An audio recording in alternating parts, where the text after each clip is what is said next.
Boa noite, família Uivos. Tudo bem com vocês? Eu espero que sim. Estão preparados para ouvir mais relatos e causos de lobisomem? Então feche as portas, as janelas, apague as luzes e vem comigo. Relato: lobisomem devastou o bando de Zé da Bigorna. Olá, Ágata, e saudações aos inscritos. Me chamo Luiz Gustavo. Moro em Lapa, no interior do Paraná. Aqui na minha cidade há muitos boatos de avistamentos de lobisomens. Eu particularmente nunca vi, mas acredito em quem diz ter visto. Lapa é uma cidade que tem mais de 200 anos, cheia de casarões e cenários sinistros. No passado, foi cenário de muitas guerras e sangue entre fazendeiros, tropeiros e saqueadores. A história que irei contar ouvi dos mais antigos. Eles juram que é verdade. Inclusive, o meu falecido avô também contava a mesma história e dizia ser amigo do tal fazendeiro que acabou com o bando. A época não saberei dizer com precisão, mas acredito que foi há mais ou menos na década de 50. Naquele tempo, haviam vários bandos de saqueadores por essa região. Segundo meu avô, o mais temido era de um tal Zé da Bigorna. Esses bandidos saqueavam tropeiros, fazendeiros e pequenos comércios. Uns diziam que o bando do Zé da Bigorna era uns 12 homens. Outros diziam que passava de 20. Eram bastante violentos, gente ruim mesmo. Surgiam do nada em estradas de terra, roubavam boiadas inteiras, saqueavam armazéns e quem atravessava na frente era morto cruelmente. A polícia da época não conseguia conter esses bandos e até fazendeiros importantes que ousaram enfrentá-los desapareceram. Na noite da tragédia, o silêncio foi quebrado pelo tropel dos cavalos, entrando na fazenda do seu Rogério Lopes de Freitas. Seu Rogério havia acabado de perder o pai, o Coronel Lopes, e agora era o herdeiro responsável por cuidar de toda a riqueza que o coronel juntou por toda a vida. Seu Rogério era um homem sisudo, tinha uns 45 anos. Era também muito recluso, não era de muita conversa. Durante o dia, a fazenda era movimentada pelos vários empregados e capangas, mas à noite, somente 2 capangas, 2 cozinheiras e os cachorros permaneciam lá com seu Rogério e Dona Rosinha.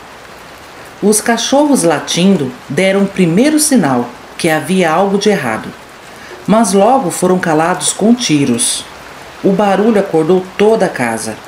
Quando o fazendeiro saiu do quarto e desceu as escadas, já tinham 5 homens na sala, armados até os dentes.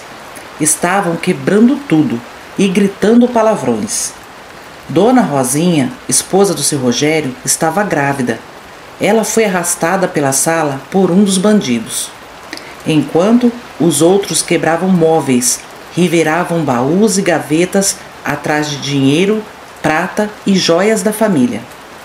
Os 2 capangas do fazendeiro e as empregadas da casa foram espancados e amarrados no curral. O tal Zé da Bigorna, o chefe do bando, era um homem enorme, de barba fechada e olhar frio. Dizem que ele ria enquanto seus comparsas batiam no seu Rogério e bebiam cachaça na cozinha. Aquela noite foi longa, de puro terror. A família refém, a casa saqueada e os bandidos debochando, como se fossem os donos do lugar. Quando enfim decidiram ir embora, a crueldade maior aconteceu. Um dos saqueadores, por pura maldade, cravou uma peixeira na barriga de Dona Rosinha. A coitada caiu no chão gritando de dor e o sangue se espalhou rapidamente. Seu Rogério se agarrou nela, tentando reanimá-la. Implorava e gritava por ajuda. Mas os bandidos não estavam nem aí. Já estavam montando nos cavalos, rindo e cuspindo no chão. Dona Rosinha morreu nos braços do fazendeiro e junto morreu também o filho que eles tanto esperavam. Todos acreditam que ali o coração do seu Rogério virou pedra, e ele prometeu no túmulo da esposa que faria justiça. Foi aí, Ágata, que tudo começou. Nos dias seguintes, não se falava em outra coisa na região. Diziam que seu Rogério parecia um cachorro louco, caçando esses bandidos. O homem mudou da água para o vinho, vivia cego de ódio. E não demorou muito, os moradores ficaram assustados, pois aos poucos os corpos dos bandidos começaram a aparecer. O primeiro foi encontrado no Mato Alto, perto da estrada de Curitiba. Tinha o corpo rasgado, como se um grande animal tivesse se alimentado dele. O segundo morreu no Matocaia, perto de uma estrada que dava acesso ao pequeno sítio do meu avô. Só encontraram um cavalo inteiro.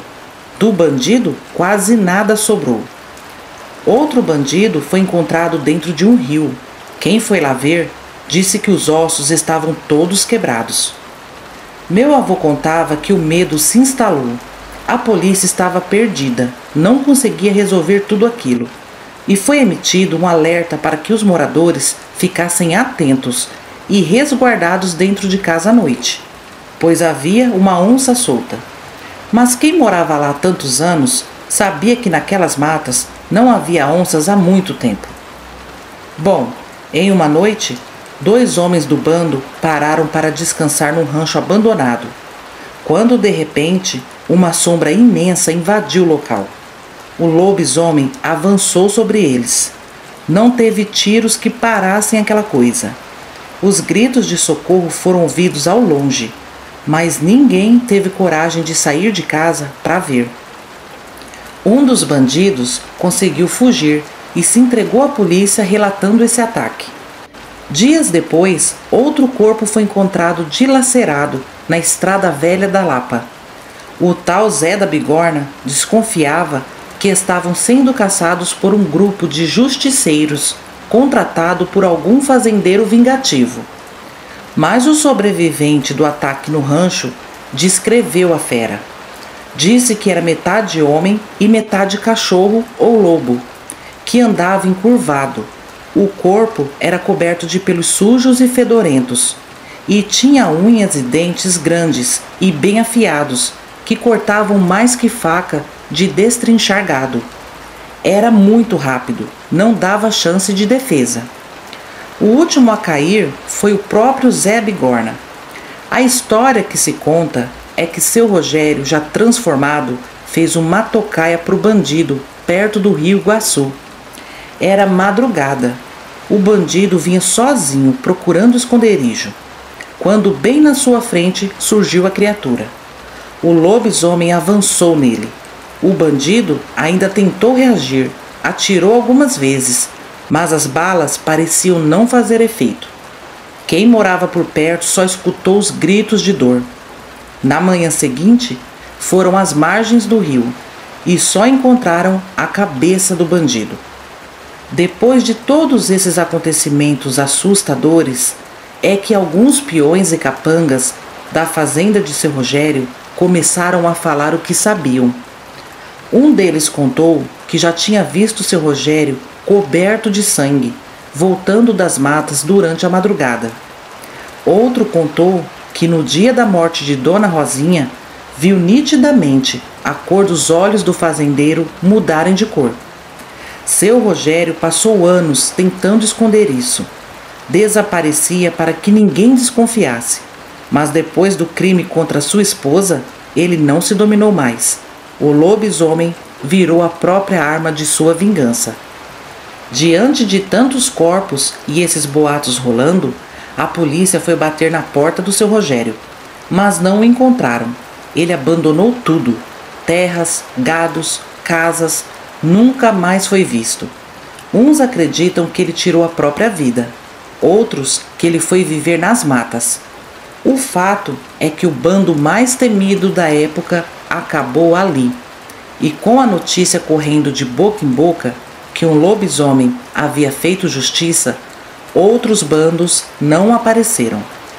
Não foi a polícia e não foi a justiça, Foi o próprio fazendeiro lobisomem que limpou a região. Bom, Agatha, essa história é contada até hoje. Todos acreditam na veracidade dos fatos. Tentei contar fielmente os detalhes, como me foi contado por meu avô e outros moradores antigos.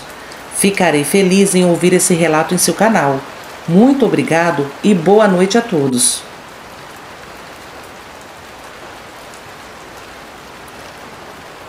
Relato: Lobisomem assombrou o velório.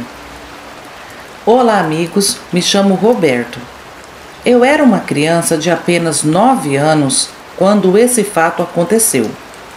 Na época, morávamos em Piratininga, São Paulo. Lembro que apenas no centro da cidade havia luz elétrica. Nos pequenos bairros ao redor era tudo escuro. Quando os adultos precisavam sair à noite para resolver qualquer problema, levavam lanternas ou lamparinas. Todos se conheciam na pequena cidade. Certa vez, perto de iniciar a quaresma, fomos surpreendidos com a triste notícia que seu Alziro havia falecido. Seu Alziro era zelador do cemitério, muito querido por todos. A comoção foi grande. Todos se reuniram à noite na casa da viúva para velar o corpo.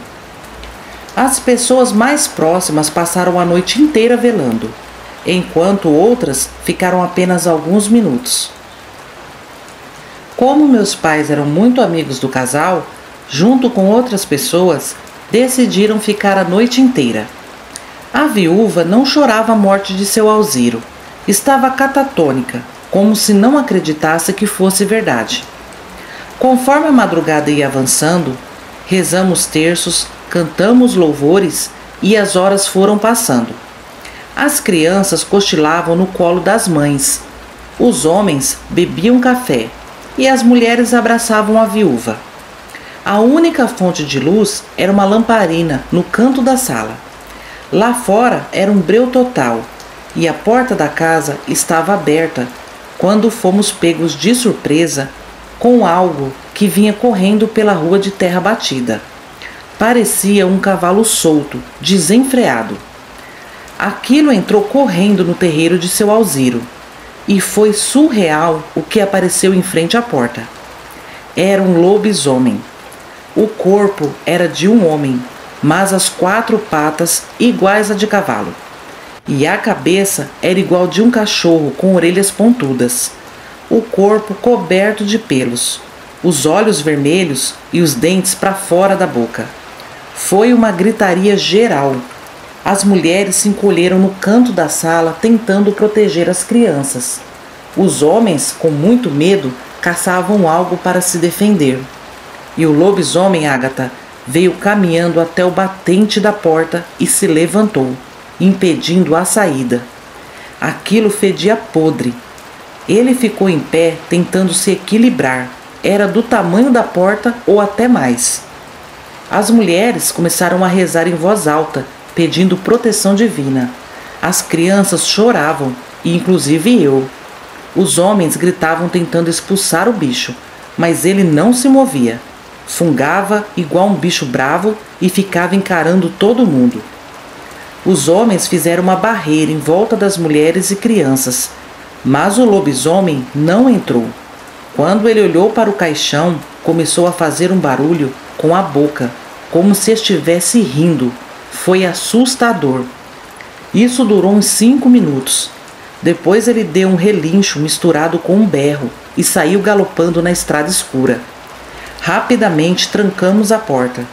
Todos ficamos assustados e incrédulos com o que vimos. A cena daquela coisa em pé na porta não sai da minha cabeça até os dias de hoje. Todos concordaram que de fato era um lobisomem e voltamos a rezar.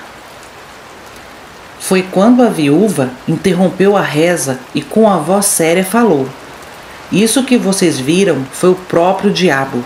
Ele veio debochar do Alziro." Todos se olharam sem entender, mas ninguém perguntou por quê. Bom, na manhã seguinte, o cortejo seguiu para o cemitério e depois do enterro fomos para casa. Nas ruas, todos comentavam sobre o lobisomem. E até hoje, Agatha, ninguém entende por que o lobisomem apareceu no velório do seu Alziro. Bom, esse é o meu relato, caso verídico que eu vi acontecer. Obrigada e boa noite. Esses foram os relatos de hoje, família Uivos. Deixe nos comentários a sua opinião sobre eles. Vamos aos salves de hoje?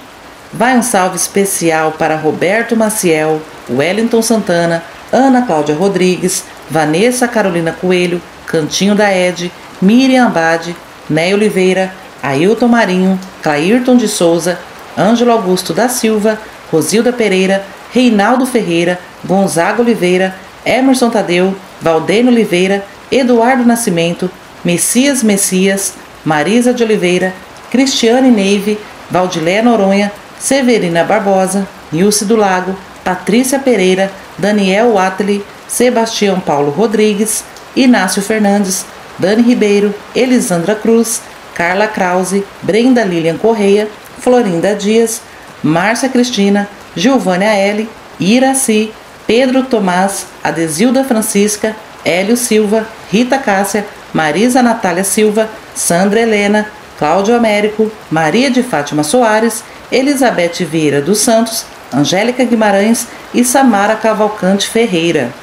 Família, no próximo vídeo tem mais salves, ok? Se eu não citei o seu nome, receba o meu salve e o meu abraço carinhoso também. Deixem um like e um hype para ajudar o meu trabalho, meus queridos. Eu agradeço desde já. Agora eu fico por aqui. Desejo a todos uma ótima noite, um ótimo final de semana, um abração da sua amiga Agatha e até terça-feira, família Uivos. Tchau, tchau!